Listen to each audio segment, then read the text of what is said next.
Parmi les traitements médicamenteux du cancer de la peau, la chimiothérapie n'est pas au devant de la scène. Les médecins utilisent l'immunothérapie et les thérapies ciblées. Pour aborder ces traitements, je reçois le docteur L'Orphelin. Il est oncodermatologue au CHU de Caen. Docteur L'Orphelin, bonjour. Bonjour Céline. Est-ce que vous pouvez nous expliquer les différents traitements médicamenteux du cancer de la peau et dans quelles indications ils sont prescrits ? Il y a plusieurs traitements médicamenteux qui sont à notre disposition et depuis quelques années, l'oncodermatologie a vraiment vécu une révolution thérapeutique avec un élargissement sans commune mesure de notre arsenal thérapeutique.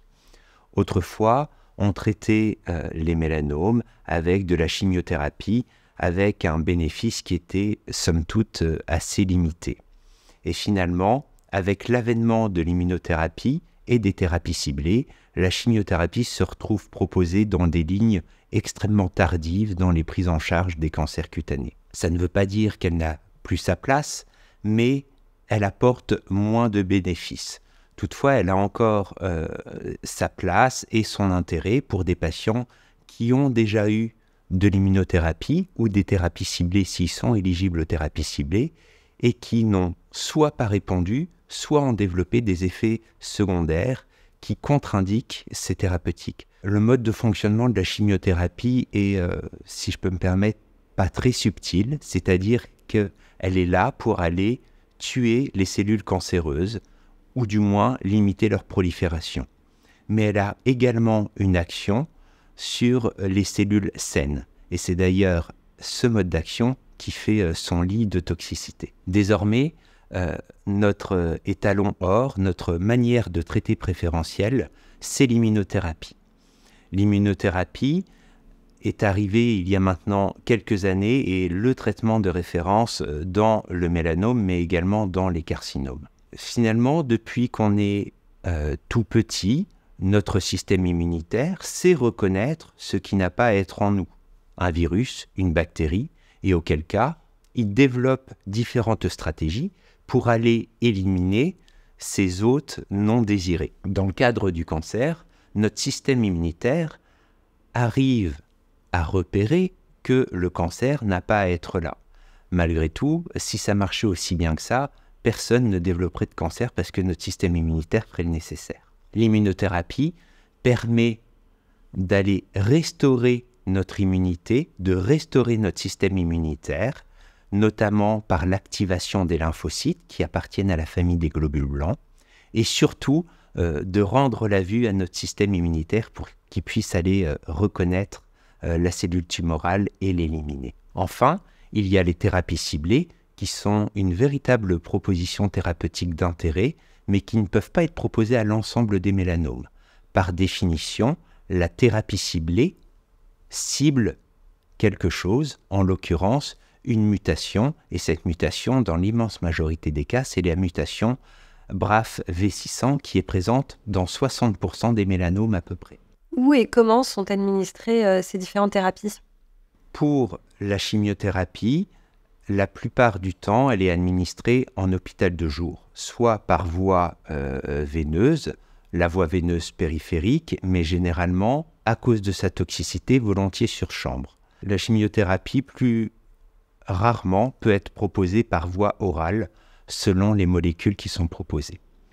Mais si on se concentre sur les deux grandes thérapeutiques qui sont désormais les nôtres, notamment dans le mélanome, à savoir l'immunothérapie et la thérapie ciblée, la première est administrée par les veines, c'est-à-dire en intraveineuse, en voie veineuse périphérique, toutes les 2 semaines ou toutes les 6 semaines, selon la molécule et selon la posologie de la molécule. La thérapie ciblée, elle, est administrée per os, c'est-à-dire par la bouche. Le patient ne vient pas à l'hôpital, ne vient pas en hôpital de jour, et il le prend à la maison, chez lui, matin et soir, avec des prises espacées de 12 heures. Donc généralement, ça peut leur créer un certain confort de le prendre à la maison, même si ça demande aussi une certaine rigueur dans la gestion du quotidien pour pouvoir les prendre au bon moment. Quels sont les effets indésirables les plus classiques de ces thérapies? Les effets secondaires sont extrêmement larges. Pour l'immunothérapie, les effets indésirables peuvent affecter quasiment l'ensemble des organes et peuvent être extrêmement divers. L'éventail est très large. On peut avoir des rages cutanées, donc des rougeurs. On peut avoir des arthralgies, donc des douleurs articulaires. On peut avoir également une fatigue, une asthénie qui se ressent. Et ensuite, on expliquait que l'immunothérapie permet de restaurer le système immunitaire et on a tout un pan d'effets secondaires qui vient du fait de cette restauration du système immunitaire. Parfois, le système immunitaire se trouve restauré, se trouve dopé à un point tel qu'il peut également s'attaquer à nos tissus sains.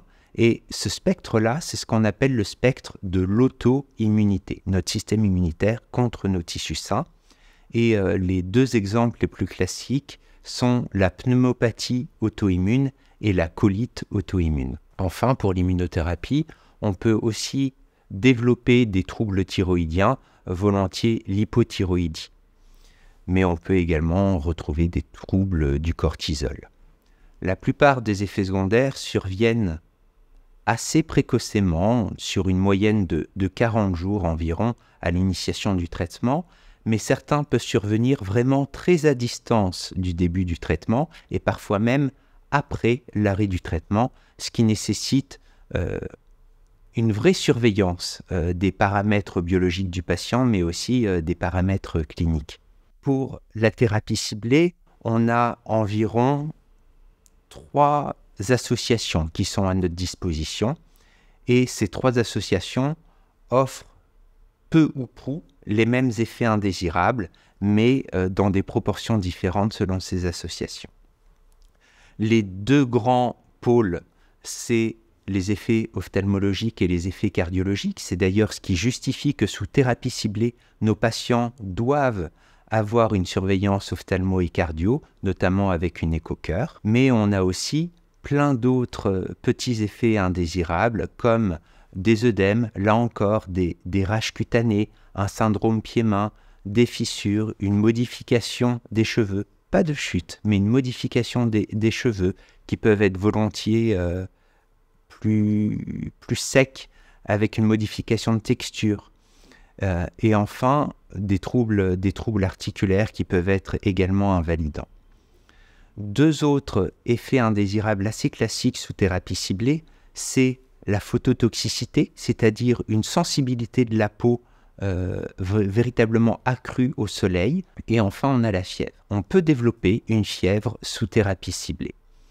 Et on a tout un algorithme de prise en charge de cette fièvre, mais il faut garder à l'esprit aussi que sous thérapie ciblée, toute fièvre n'est pas une fièvre du fait de la thérapie ciblée, il faut savoir traquer l'infection sous-jacente.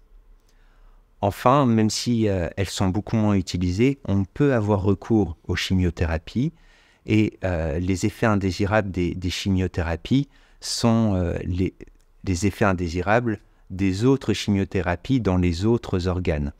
Les effets secondaires ne sont pas propres au cancer cutané.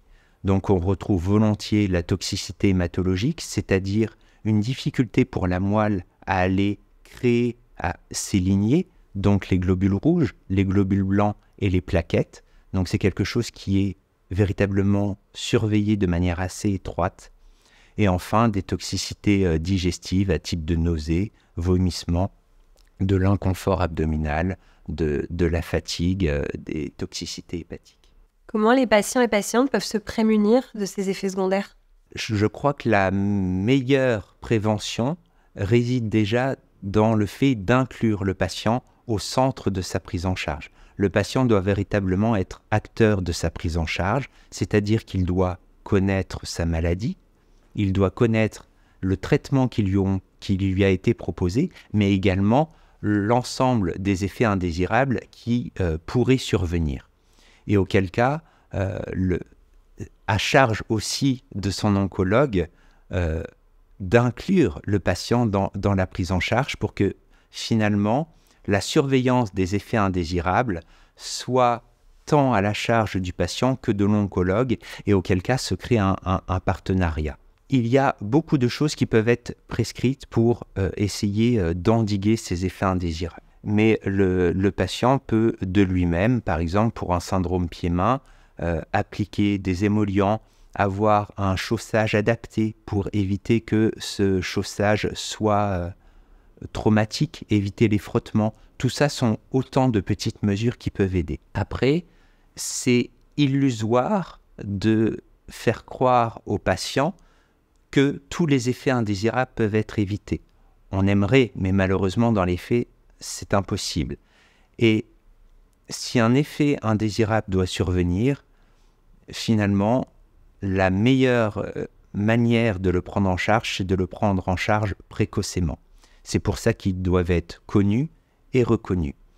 Et idéalement, le plus tôt possible, parce que ça va permettre que ce soit un effet indésirable de petit grade ou un simple traitement symptomatique pourra être proposé et il ne justifiera pas d'une hospitalisation et d'une interruption de traitement. Enfin, dans la manière de traiter les effets secondaires, s'ils venaient à être sévères, parce que malheureusement ça peut arriver, pour ce qui est de l'immunothérapie, la plupart du temps, on proposera classiquement des corticoïdes systémiques. Donc la très classique cortisone, et on arrive à juguler, à maîtriser la plupart de ces effets indésirables.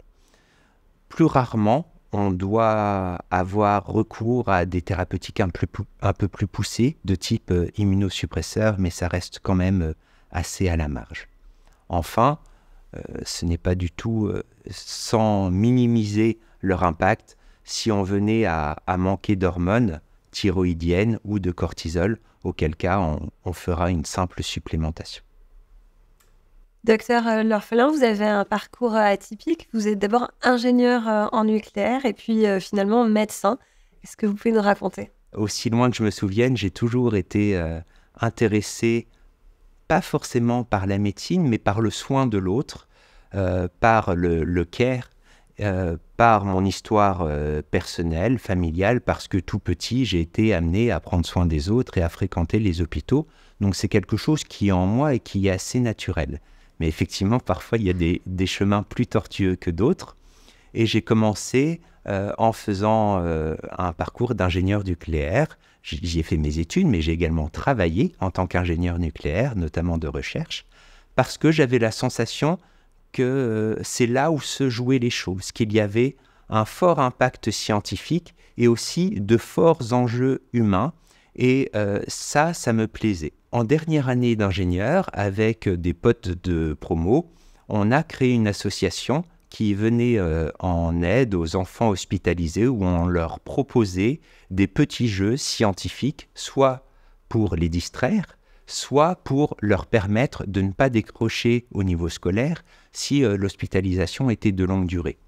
Et peut-être qu'à l'époque, ça réveillé en moi des velléités médicales que j'avais un petit peu ensevelies, un petit peu oubliées, si bien qu'effectivement, 2 ans après, j'ai décidé de tout plaquer et de faire médecine, ce qui, à l'époque, ne m'a pas paru fou. Et finalement, en prenant l'oncodermatologie comme spécialité, on retrouve là encore les forts enjeux scientifiques qui me plaisent, les grandes thématiques sociétales et le soin de l'autre. Donc finalement, je crois que dans ce parcours, il y a une certaine cohérence malgré tout. Bravo pour votre parcours et merci pour votre témoignage. Merci, avec plaisir.